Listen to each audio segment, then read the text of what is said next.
Season 2 की शुरुआत वहीं से होती है जहां पहला सीजन खत्म हुआ था, यानी न्यू ईयर की रात। वही रात जब जेजे और किफर एक दूसरे के इतने करीब आ गए थे कि उनके बीच लिप लॉक किस हो गया था। खैर, अब न्यू ईयर की छुट्टियां खत्म हो चुकी हैं और आज से नया सेमेस्टर शुरू हो रहा है, पर अपनी जेजे अभी भी किफर वाले उस किस के ख्यालों से बाहर नहीं निकल पा रही है। हालांकि वह पूरा ट्राई कर रही है कि उसका पूरा फोकस यूरी पर रहे, क्योंकि यूरी के साथ उसकी सगाई हो चुकी है। दोनों की फैमिली इस रिश्ते से बेहद खुश है और सच तो ये है कि यूरी जेजे को पागलों की तरह चाहता है। वह उसका पूरा केयर करता है, फिक्र करता है और उसे किसी क्वीन की तरह ट्रीट करता है। जेजे सोचती है कि सिर्फ एक साल में लाइफ कितनी बदल गई है। सेक्शन ई के जो लड़के कभी उससे नफरत करते थे और जिन्हें वह फूटी आंख नहीं सुहाती थी, आज वही लड़के उसकी छोटी सी फैमिली बन चुके हैं। कुछ छोटे भाई जैसे हैं, कुछ बड़े भाई जैसे, कुछ नॉर्मल फ्रेंड्स हैं तो कुछ एकदम बेस्ट बडीज। इसी क्लास में उसने लाइफ में पहली बार सच्चा प्यार फील किया था और अब उसका मंगेतर भी उसे यहीं मिल गया है। जेजे अभी इन यादों में खोई ही हुई थी कि अचानक उसकी आंटी कमरे में आती है और बताती है कि यूरी उसे स्कूल ले जाने के लिए बाहर आ गया है। जेजे रेडी होकर यूरी के पास पहुंचती है, लेकिन उसका भाई एरिस नहीं चाहता कि जेजे यूरी के साथ जाए, पर न तो यूरी उसकी सुनता है और न ही जेजे, और दोनों स्कूल के लिए निकल जाते हैं। स्कूल बिल्डिंग में एंट्री करने से पहले जेजे सोचती है कि उसे न्यू ईयर की रात किफर के साथ हुए किसके बारे में यूरी को सच सच बता देना चाहिए, लेकिन यूरी तो किफर का नाम तक नहीं सुनना चाहता। यूरी के लिए बस एक ही बात मैटर करती है कि वह जेजे को कभी नहीं छोड़ेगा। वह उनकी शादी के दिन तक वेट करने को तैयार है, उस दिन तक जब जेजे भी उससे उतना ही प्यार करने लगे जितना वह उससे करता है। यूरी जेजे से यह भी कहता है कि वे अपनी सगाई की बात क्लासमेट्स से छुपा कर रखें, वरना सबको किफर के लिए बुरा लगेगा और क्लास में फालतू के पंगे झगड़े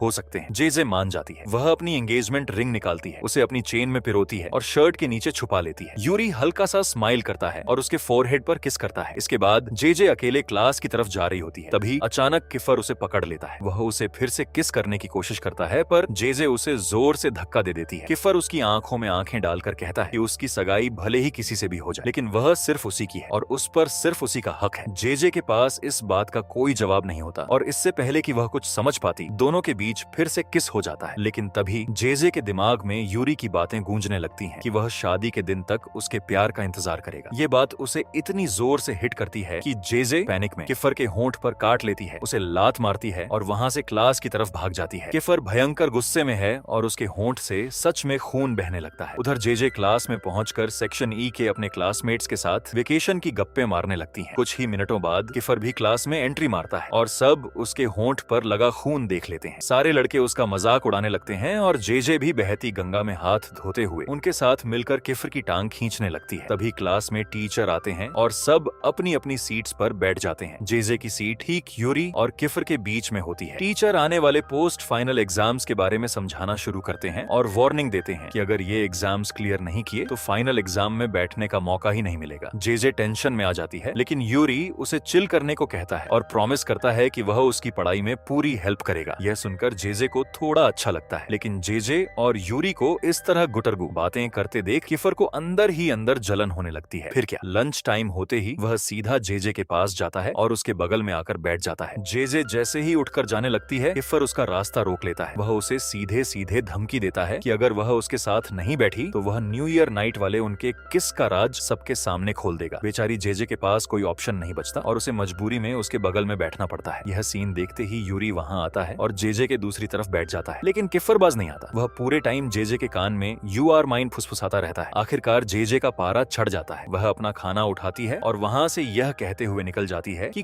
कोई भी उसके पीछे ना आए। यूरी तुरंत ताड़ जाता है कि किफर ने पक्का कुछ गड़बड़ की है, जिससे जेजे का मूड खराब हुआ, खासकर तब जब वह किफर को मन ही मन मुस्कुराते देखता है। पर यूरी बात को आगे नहीं बढ़ाता, कम से कम आज तो नहीं। तो जेजे सुकून से खाने के लिए सीधे छत पर चली जाती है और सीएन को कॉल लगाती है, जो आज क्लास बंक किए हुए था। वहीं उसे एड्री अकेले बैठा मिलता है, जो अपनी लव लाइफ को लेकर रोना रो रहा था। उसे दूसरे सेक्शन की लड़की फिया पसंद है, पर उसमें कभी प्रपोज करने की हिम्मत ही नहीं हुई। जेजे उसे दिलासा देते हुए मजाक में कहती है कि भाई तू तो फिर भी लकी है, कम से कम मेरी तरह दो लोगों के बीच तो नहीं फंसा है, तुझे सिर्फ एक ही इंसान को संभालना है। स्कूल के बाद जेजे जब घर पहुंचती है तो वहां का नजारा देखकर दंग रह जाती है। सीएन पहले से ही वहां बैठकर उसकी आंटी से गप्पे लड़ा रहा था। जेजे भड़क जाती है क्योंकि वह पूरे दिन उसे फोन कर रही थी और उसने एक भी कॉल नहीं उठाया था। तब सीएन बताता है कि उसका अपने भाई से झगड़ा हो गया था और उसके भाई ने उसे कमरे में लॉक कर दिया था। इसी वजह से वह स्कूल नहीं आ पाया। जैसे तैसे वह वहां से भागा और सीधा जेजे के घर आ गया। वह यह भी ड्रॉप करता है कि वह कुछ दिनों तक यहीं रहने वाला है, क्योंकि एंजेलो ने उसे पहले ही परमिशन दे दी है। यह सुनकर जेजे का गुस्सा ठंडा होता है और वह सीएन को अपने साथ साथ रहने देती है। लेकिन सीएन को जेजे की टांग खींचने में बड़ा मजा आता था। हर सुबह वह लाउड आवाज में गाना गाकर उसे जगाता, फिर किफर को छटकारे ले लेकर बताता कि जेजे कैसे सोई थी और लगातार उसका पोपट बनाता। और हाँ, हर सुबह किफर और यूरी दोनों एक ही टाइम पर जेजे को मैसेज ठोकते थे। लेकिन सच तो यह था कि जिस मैसेज को देखकर जेजे के चेहरे पर सबसे बड़ी स्माइल आती थी वह हमेशा किफर का ही होता था। इसी बीच जेजे के कजिन एरिस ने सीएन को यह सीक्रेट बता दिया था कि जेजे सेक्शन ई छोड़ने की प्लानिंग कर रही है, जबकि जेजे ने एरिस को सख्त हिदायत दी थी कि वह इस अफवाह को आगे न फैलाए। लेकिन सीएन और बाकी लड़कों को यह बात नहीं पता थी। जैसे ही सीएन ने किफर और बाकी गैंग को बताया कि जेजे शायद सेक्शन ई छोड़ रही है, सबके होश उड़ गए। किफर तो इतने भयंकर गुस्से में आ गया कि वह एरिस को जान से मारने दौड़ पड़ा। जेजे उसे रोकना चाहती थी पर वह अपनी जगह से हिल भी नहीं पाई, क्योंकि सेक्शन ई के लड़के उसके पैरों से लिपट गए थे और रो रो कर विनती कर रहे थे कि वह उनकी क्लास छोड़कर न जाए। तभी यूरी एकदम सही टाइम पर वहां लैंड करता है। जेजे फटाफट उसे पूरा मैटर समझाती है और फिर सब किफर को रोकने के लिए भागते हैं। लेकिन जब तक वे वहां पहुंचते हैं, किफर और एरिस के बीच लात घूंसे चलना शुरू हो चुके होते हैं। यूरी बीच बचाव करता है और एरिस को अच्छे से कूटने के बाद ही उसे खींचकर अलग करता है, तब जाकर लड़ाई रुकती है। वहीं किफर सबके सामने जेजे पर चिल्लाते हुए उसका फाइनल फैसला पूछता है। जेजे जो बात पहले एरिस से कह चुकी थी अब सबके सामने डंके की चोट पर बोल देती है। वह कहती है कि भले ही एरिस उसे उनके पिता का नंबर न दे, भले ही वह उसे उनसे मिलने न दे, फिर भी वह सेक्शन ई कभी नहीं छोड़ेगी। वह अपने पिता को खुद ढूंढ निकालेगी। ये सुनते ही सेक्शन ई के सारे लड़के खुशी से झूम उठते हैं। लेकिन इस पूरे ड्रामे के चक्कर में फ्रेया की नजरों में एड्री की इमेज का कचरा हो जाता है। अब वह उसे एक गुंडा और हिंसक लड़का समझने लगती है जो बस लड़ाइयां करता रहता है। बाद में जेजे छत पर किफर से अकेले मिलती है और प्यार से उसकी चोटों पर बर्फ से सिकाई करने लगती है। इसी इलाज के दौरान किफर अपने दिल के अरमान खोल देता है। वह सीधे कहता है कि वह सिर्फ और सिर्फ उसी से प्यार करता है। यह सुनते ही जेजे को न्यू ईयर की रात और तब से आने वाले अपने वो अजीब सपने याद आ जाते हैं। वो सपने जिनमें वह देखती थी कि यूरी उसे और किफर को किस करते हुए देख रहा है और कह रहा है कि वह कभी हार नहीं मानेगा और उसके प्यार के लिए लड़ता रहेगा। जेजे डर के मारे हड़बड़ाकर उस सपने से जाग जाती है। तब तक सीएन स्कूल के लिए निकल चुका था। जेजे को ऑलरेडी लेट हो रहा था तो वह फटाफट तैयार होकर बाहर की तरफ भागी। रास्ते में उसे रोरी मिल गया जो एकदम घबराया हुआ था। उसने जेजे से गिड़गिड़ाते हुए कहा कि वह तुरंत किफर को फोन लगाए